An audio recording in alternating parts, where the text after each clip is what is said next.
Hello, everyone. Welcome back to our new series of YouTube podcasts. I'm Chelsea, the student ambassador at Inference, and I'm doing my master's at Queen Mary University of London. Today, we have Surabhi, who's doing her master's at King's College, and I'm sure you guys are very curious to find out what she has to say. So let's jump right in. Hi, Surabhi. So first of all, thank you so much for being a guest on our podcast. Thank you so much, Chelsea. It's a pleasure to be here. Yeah. And okay, so I come from New Delhi, India. Yeah. And I graduated back in 2019. And since then, I have been practicing law in various forums across India, especially Delhi. Yeah. So I did my graduation in Bachelor's of Business Administration and Law. So that was basically business laws. Yeah. And in order to improve my prospects internationally, Yeah. I decided to do my master's in international business laws. Wow. Okay. And so this has been the journey so far. Yeah, that's really exciting and very good. And I think it's very good that you thought that international exposure would be very helpful as well. Absolutely. As we know that India is growing its businesses all across the world, and there is more and more need of professionals who are handling complex transactions. So it becomes very important that you are well equipped with all the tools and laws that come in handy to make the best of the opportunity that is thrown at your way. So I think doing an LLM will definitely give me that sort of an exposure, if not job at all. Yeah, definitely. Yeah, that's a good. That's a good way of thinking about it as well. I think there's so many study destinations to choose from, and is there a specific reason for why you chose London? That's a very good question, because I myself had applied to Germany and Ireland and London. Yeah. And and I got offer letters from everywhere. So, I mean, for me, it was very, very important to analyze a lot of criterias in order to choose, first of all, the country. Yeah. So, one of the reasons that I chose London is because of its diversity. Definitely, I needed an international exposure, and I think London is one of the best places you can get 100%, that. I mean, talking of exposure, I think studying at KCL, one of my classes, we have people from 45 nationalities. Wow. I mean, that is amazing. Huge. Yeah, that is because you don't get that sort of an exposure anywhere else in the world. And then people all across the world, they're discussing different laws.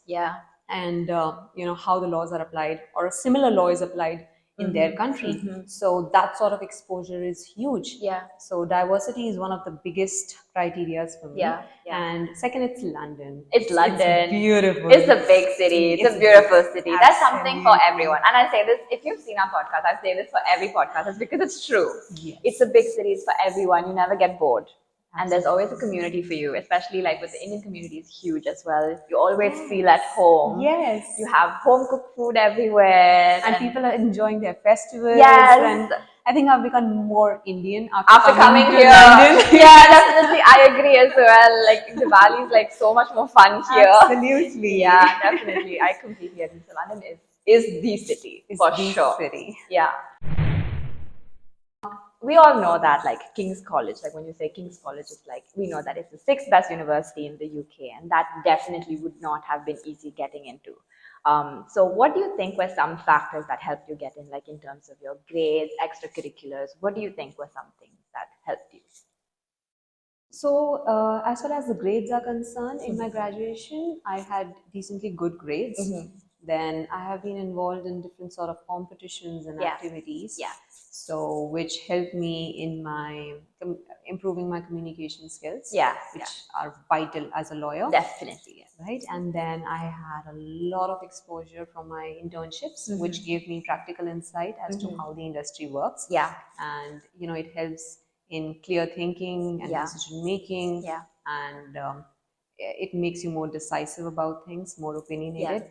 So these things, I think, definitely helped me in my application at King's. And second, I think the most important thing would be writing a good SOP. Definitely, because you really need to know how to market yourself out there. Because the college receives thousands of applications from people all across the globe.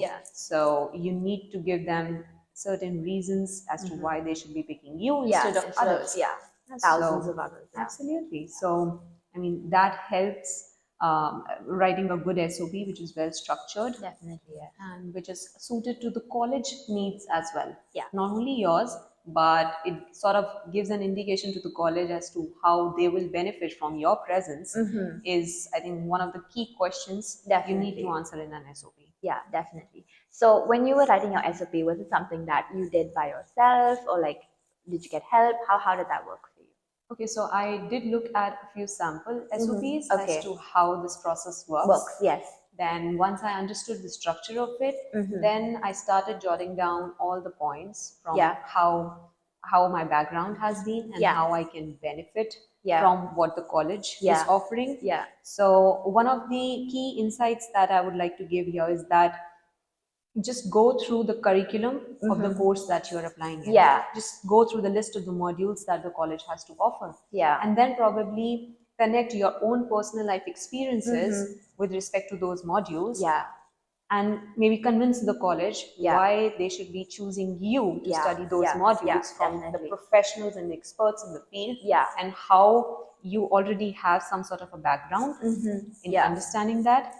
And I mean, yes, that would help. So, for example, I had one of my modules was negotiation. And as a lawyer, you do a lot of negotiation and mediation work. So, even during the contract drafting time, during that time, you negotiate contracts and deals. So, I was able to bring in my own personal experience and then put it on the SOP.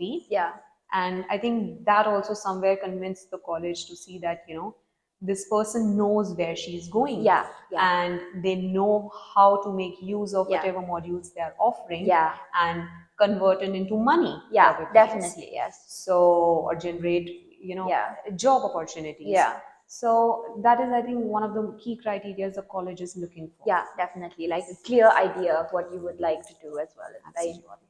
I know for a lot of us, like writing an SOP can be a very daunting task. I am a fairly okay writer, but when I'm put in front of a question like, tell me about yourself, it's like you have to condense everything into one piece of writing. And I'm sure that a lot of you can relate as well. So if you are someone, and I'm sure you are, like struggling with writing an SOP maybe, then we have the SOP writing and guidance. We have a team of very good experts. They've done this for several students as well. So they help you draft your SOP. You can tell them exactly what you want to add and delete. Maybe you're not as good a writer, so you can definitely make use of this as well, and they can help you write the best SOP that you could ever ask for. So make sure to go check that out on our offerings page as well. Before you decided to come to London, before you decided to choose King's, did you know anyone here? Did you have anyone help make this decision for you? Yes, so I have a few seniors in the profession who are already here, and they sort of helped me in taking an informed decision. Because even in London, I had applied to UCL and then King's. So, and I got an offer letter for both of them. And it became difficult because both are equally good universities. And then the criteria of choosing some city is also eliminated because you're already in London. So it becomes difficult. And at that time, I think talking to the seniors helps to keep things, you know, put things in perspective. Definitely, because they have already been where you want to go. And that sort of mentorship helps. And so, and I have a few relatives here.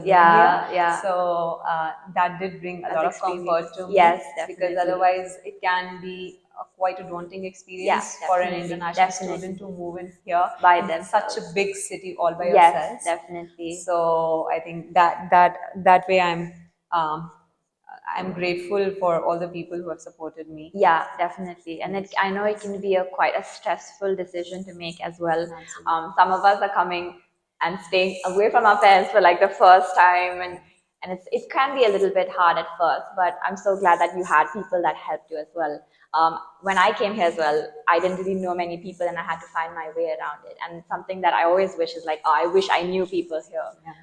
That's where the personalized call comes into the picture. So this way, if you want to do law at King's College, for example, you can get in touch with Surabhi and you can ask her any questions that you may have. So you kind of get the answers before you come and experience them by yourself as well. So she'd give you advice about what to do, what not to do, and everything, which I think is extremely good. And so you'll come here knowing at least one person, which I think is amazing. So, and I think I would definitely do that if I had the chance, and you won't feel completely alone in this big, massive city. So do make sure to go check that out on our offerings page at Inference as well. Imagine that you're doing this whole process all over again, like you're applying to all of these different countries and these different programs. What's one thing that you would do differently this time? I think do a more deeper research. Yeah. Because there are a lot of things you need to plan ahead of time. Yeah. And, it's not just picking up on college and the course and the city. A lot of times you have to do other stuff as to work out your visa and your tickets and everything. And in London, there is this caste certificate, CAS, caste certificate that is issued by your university. And since there are a ton of applications and admission duration is same for all the courses, the college gives you that caste certificate at much later point of time.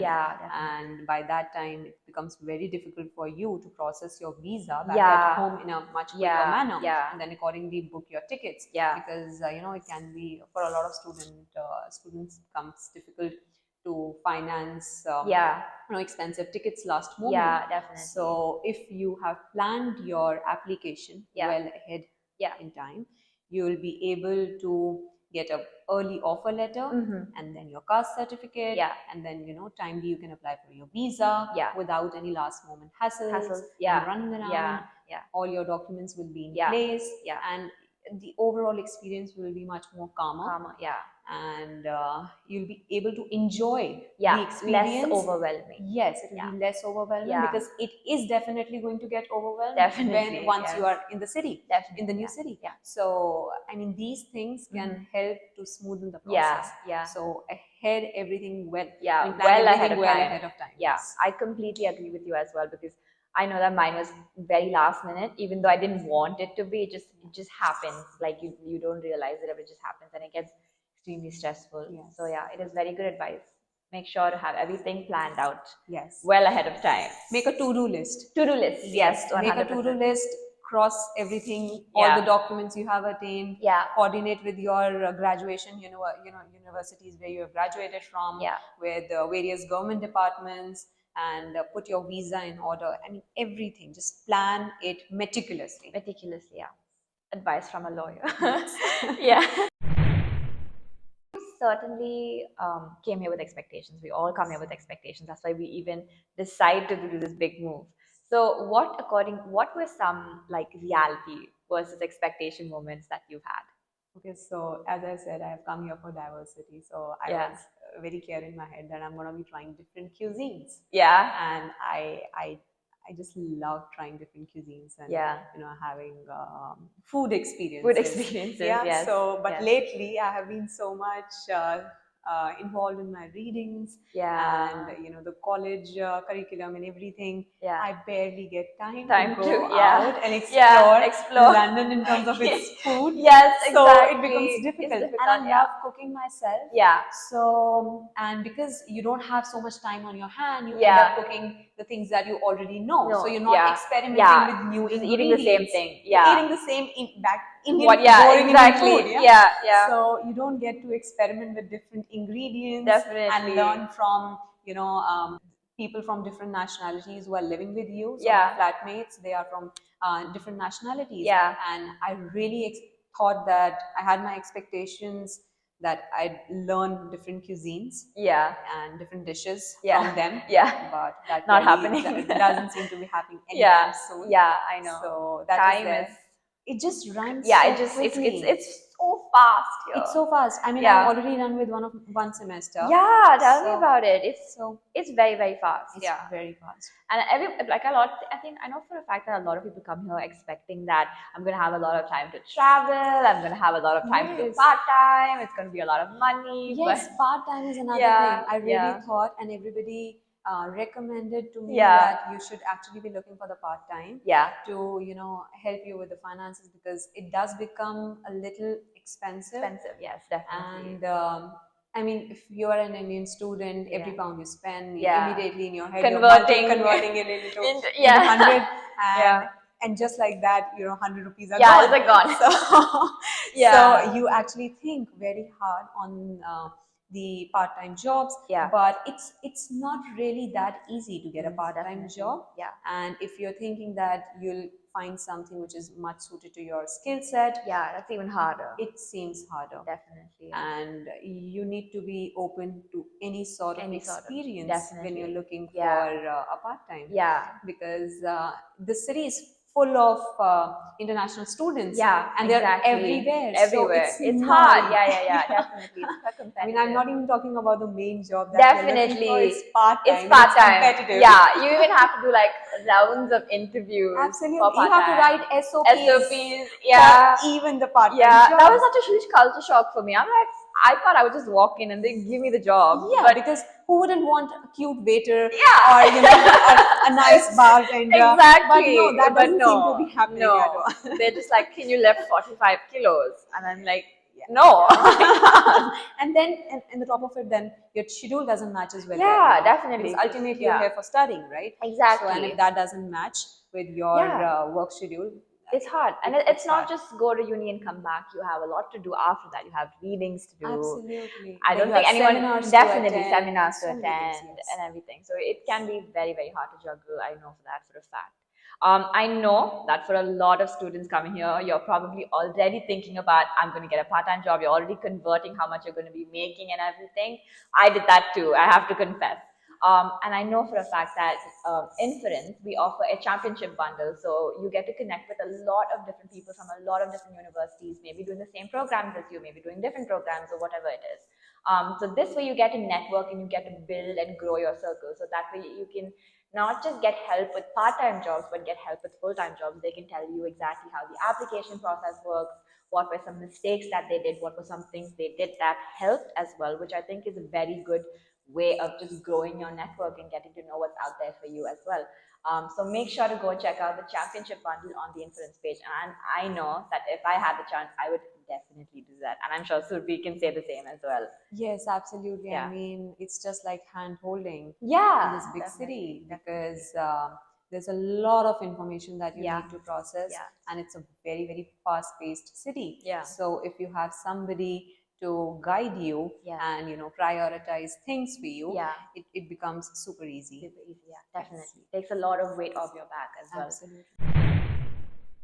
Since studying at King's can be quite challenging, and you're doing masters in law as well, and I'm sure that can be very challenging, is how do you think you're able to manage your social life and manage academics and looking for jobs and all of that? Like, how are you managing it all? So I think I would give due credit to the years of practice that I have done in India. Years of practice, yes. Because practicing litigation in India is actually you're juggling a lot of things at the same time, and then you are somehow just trying to meet the deadlines, which is very much the case here. And yes, socializing becomes a little difficult at times, but I think this is one of the best things that ACL is offering, is that they give you access to a lot of networking events and social events. And this is not only in college, it is more specific to your course. And at the same time, they are doing it across the King's residences. So they have a lot of events that take place, and they're like informal events. Most of them, but at the same time there are professional networking events as well, where you meet a lot of lawyers from different universities at times, and who share the same love for a particular law field as you do. So on that aspect, I think networking was made easier with all these events at KCL. Other than that, balancing, I mean, it's a slippery road. I know. I think you just work for 5 days, and on Saturdays and you just Sundays, want to sleep. You just want to sleep and do your chores. And, go out with friends, grab a drink or two, and then explore the city. The best part is that London is very, very well connected. It is. So in the blink of an eye, you'll be wherever you want to go, you'll be there. Very accessible. Yes, it's very accessible. So that makes it easier. So once you got to London, like, were you able to find your way around campus easily? Because I know for a fact that I was the lost kid. How is it for you? Oh my God, I'm so glad you asked it.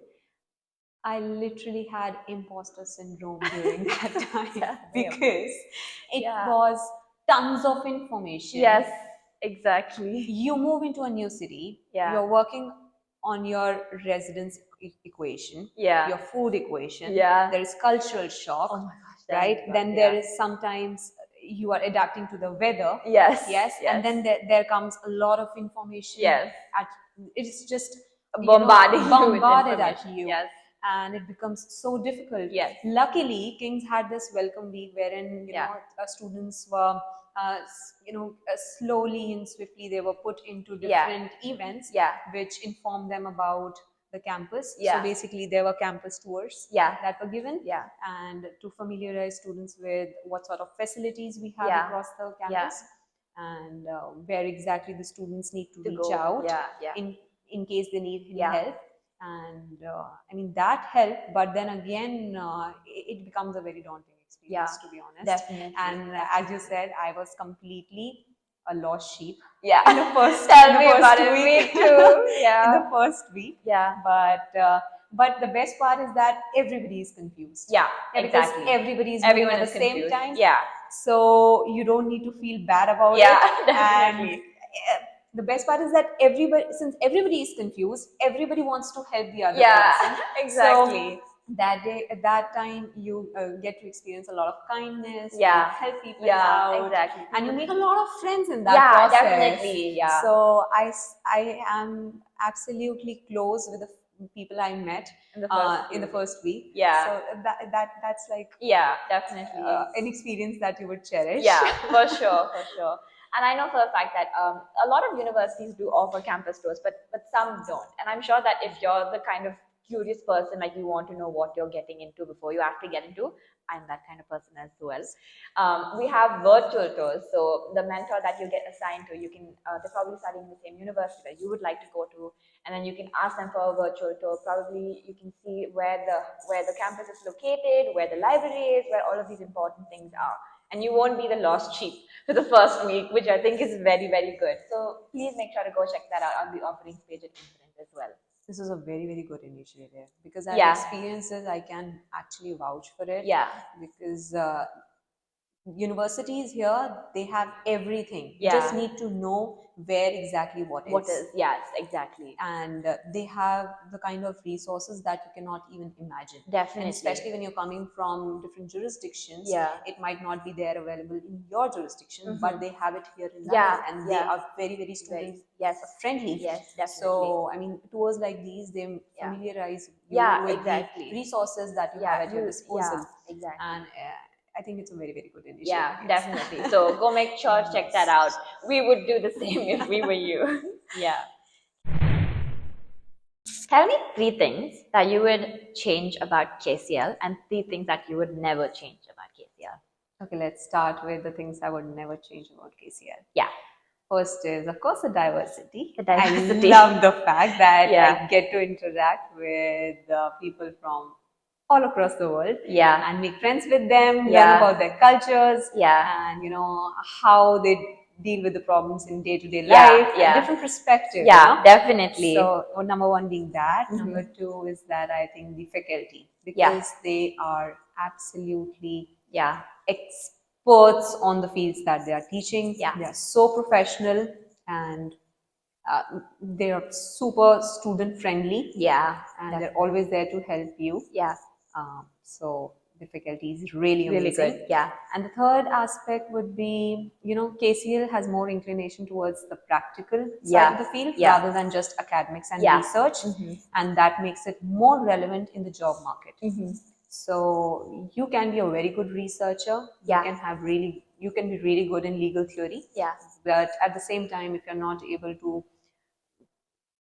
put it into practical work experience, then it becomes useless. Yes, definitely. At least for me, it becomes useless. Definitely. Yeah. So as a lawyer, I need, the right understanding of concepts that helps me immediately connect to my clients or their situations or contribute better to the team. Yeah. So that is there in KCL. Yeah.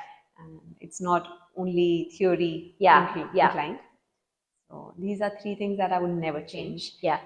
When it comes to changing things, yes, I think the timetabling can be an issue at KCL. Yes, this is a global phenomenon. Is it? Yes. Because me and my friends, we were literally crying about the fact that our timetables for different classes, they're always clashing. Yeah. And I'll tell you why is it. I think it is because in KCL, we are allowed to choose all our modules. I mean, there are no compulsory modules. Oh, wow. So you get to curate your own master's experience by taking different modules. Wow. And those necessarily don't have to be from the legal field. Right.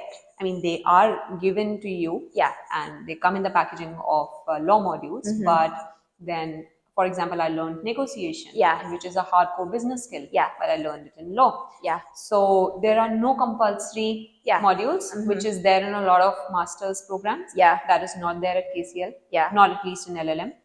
So that is, I think that is why the team which is handling the timetables gets confused with, every student have different set of combinations for the modules, and there is always going to be a clash. So that is one difficult thing.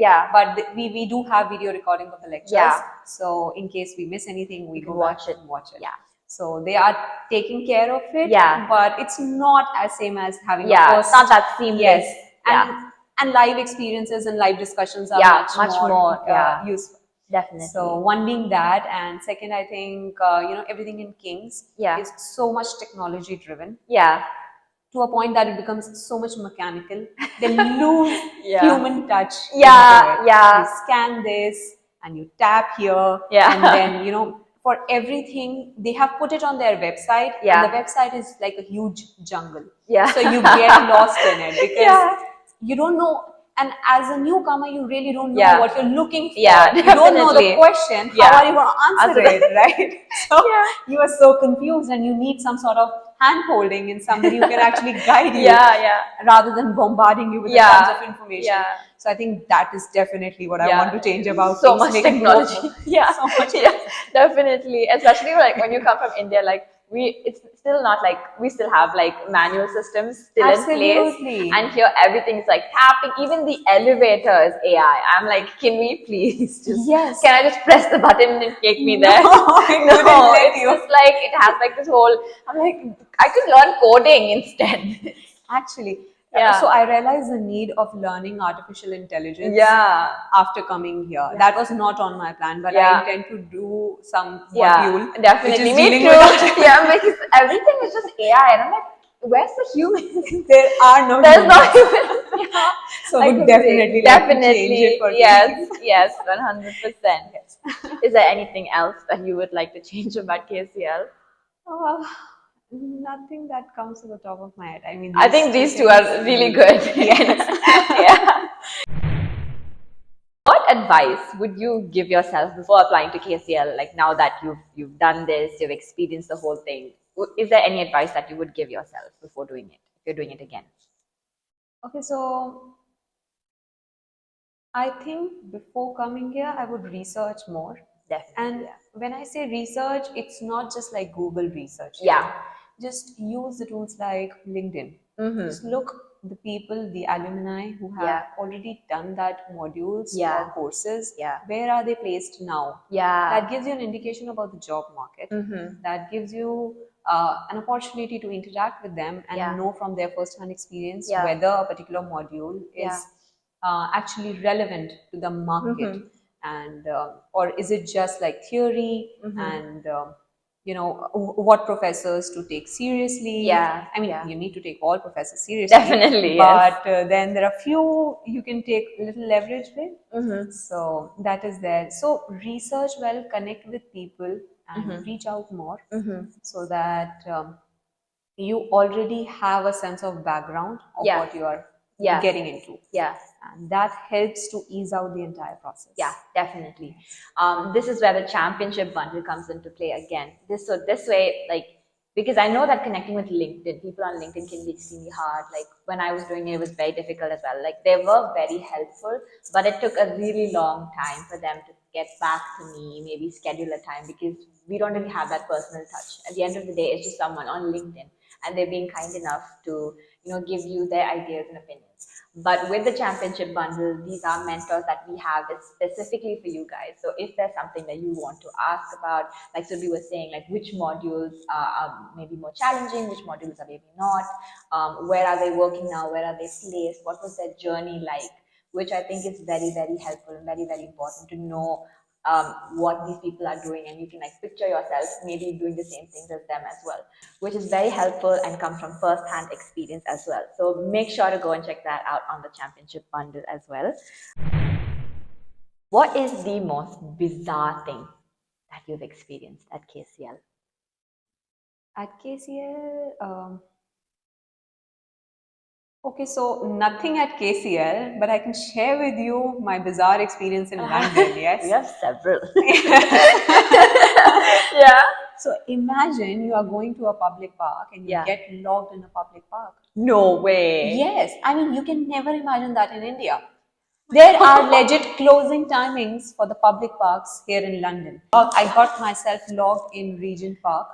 No. And I was with my friends, and I actually had to, cross the fencing. Oh my God. I was thanking my stars that I did not consume alcohol that time. That would have been. I mean, imagine getting locked in a public park, and you're there for the whole night, and it's cold in London and wet. Absolutely, so, it's always raining. It's always raining. It's always raining. I mean, the weather is so unpredictable. Definitely, yes. So, and on the top of it, if you don't have your umbrella, or you don't, I think these are two best giveaways I would give to anybody who's in London. An umbrella. Always carry an umbrella and a snack with you, because you never know when you get locked inside a public park. So at least you have some food. Yes, at least you have some food. If you're not hungry, you can think clearly. And yes, just put like some dal in a Ziploc bag. Yes, absolutely. Just have some snacks on you. Just have some snacks. Definitely, you never know when you get locked in. Yes. Wow, that is bizarre. That is crazy. Something you would never even imagine. Given a chance, would you ever switch to another program? And if you would, what would it be? Okay, so I really love my course here. But at the same time, I think people in business entrepreneurship program are so much more creative. And they are so outgoing. And they get to interact with a lot of creative minds. And closely see how the businesses and the startups work. Which can be really innovative. Definitely. And especially with the whole wave of startup culture that has begun in India, I think. That is lately, attracting my interest. So I think that would be one big thing that I would consider if given an opportunity to definitely switch. I can definitely see you being like an entrepreneur, like self-run. Absolutely. I mean, you get to be your own boss. What's better than that? Definitely. And coming from a lawyer, that's like yes, definitely. I completely agree with you. When you came to London, was it hard to initially make friends and like find your own set of people to kind of like hang out with, and establish a community? How hard was it for you? Okay, so I consider myself to be an extrovert person. And I'm very social that way. So fortunately, making friends is not that difficult for me. But I know a lot of people who have really found it very, very difficult to break the ice and make friends. So, I mean, for these things, KCL had organized a lot of social events. And as I said, since everybody was new and confused, so I think they found a common ground for friendship there. Yeah. So you have a common enemy at that point, and you make better friends when you have a common enemy. That's true. So that was there. And otherwise, I think it would be very much difficult for people to come from different countries and make friends and find their community. Definitely. Luckily, that hasn't been the case with me.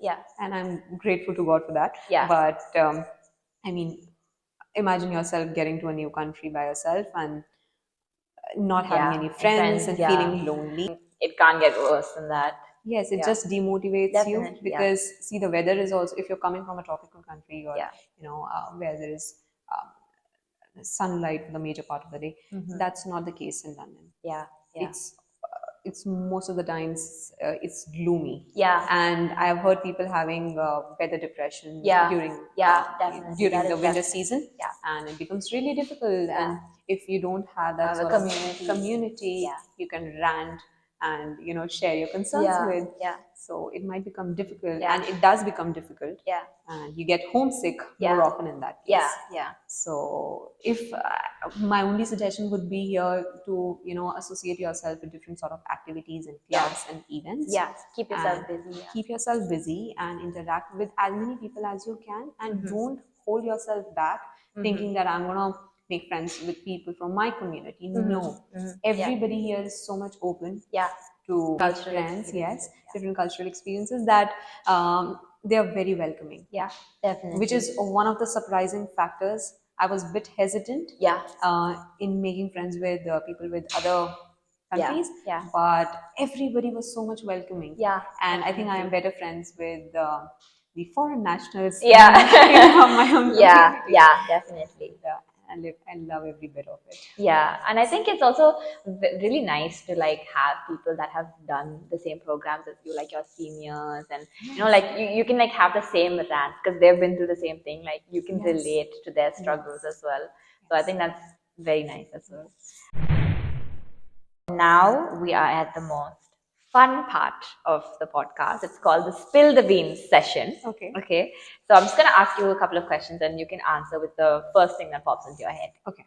It's like a rapid fire. It's like a rapid fire. You could say that. Yes. Okay. What are some study spots or secret spots that you love in London?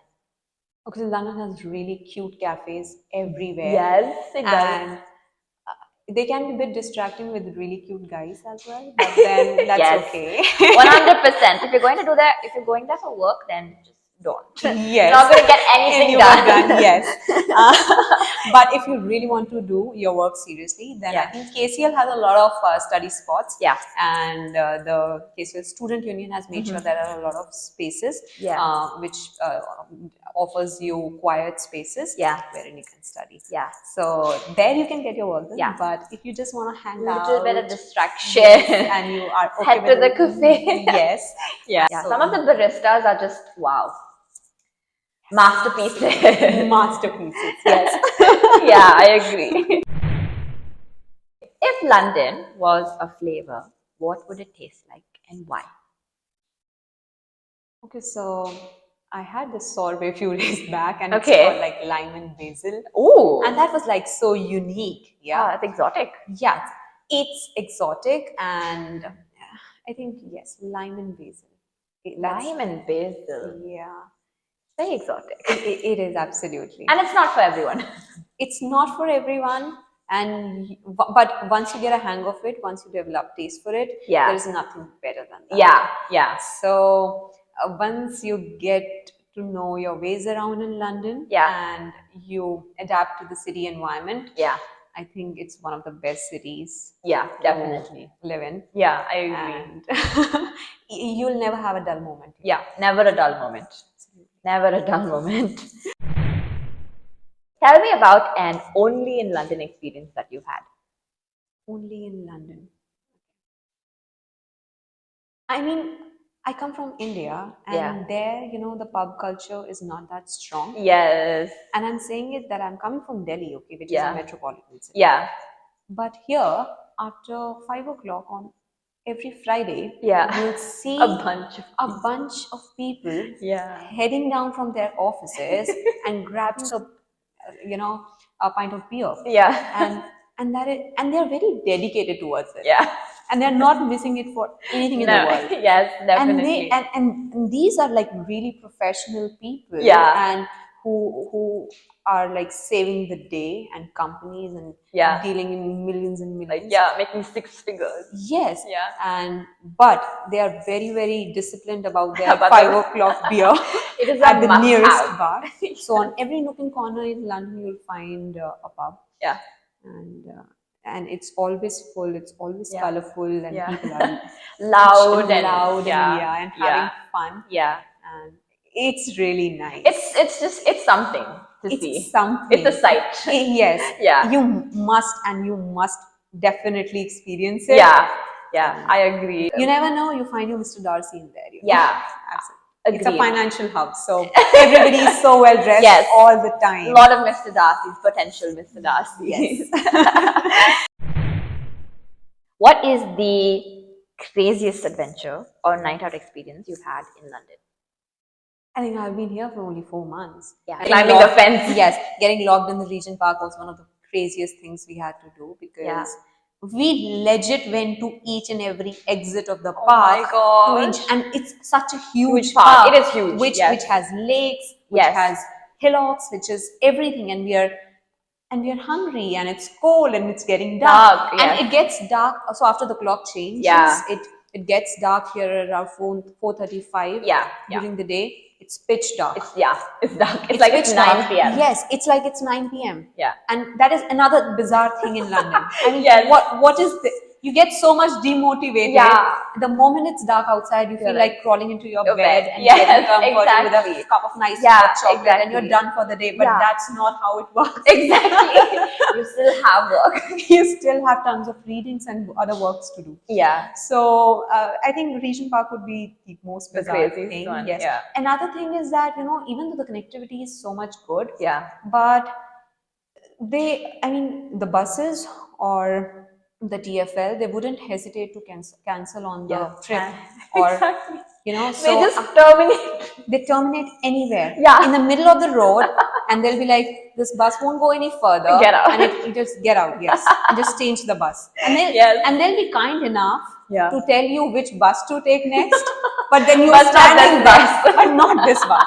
And that happens all of a sudden while you're on your journey. Yeah, you have everything planned to the minute, and you're running. Most of the times you're running late for the lectures. Because, come on, you students.